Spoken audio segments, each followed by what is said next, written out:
Hello friends, in this tutorial we will learn how to add a new column as the first column of the existing table. For example, as you can see on the screen, we have a table named as student having 5 columns: student ID as the first column, then student name, student mobile, student address, and student DOB.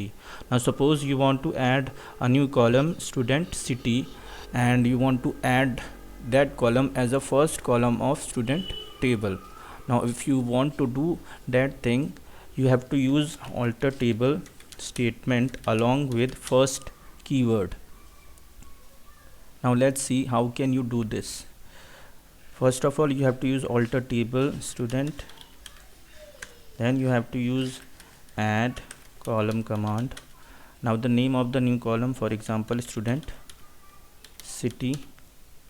Now its data type, its length. Now we have to use SQL FIRST keyword.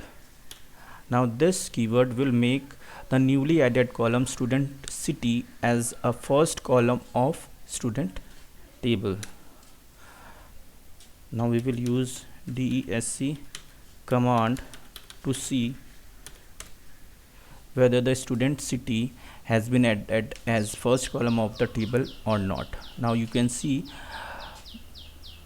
the newly added column student city is a first column of student table. Thank you for watching this video.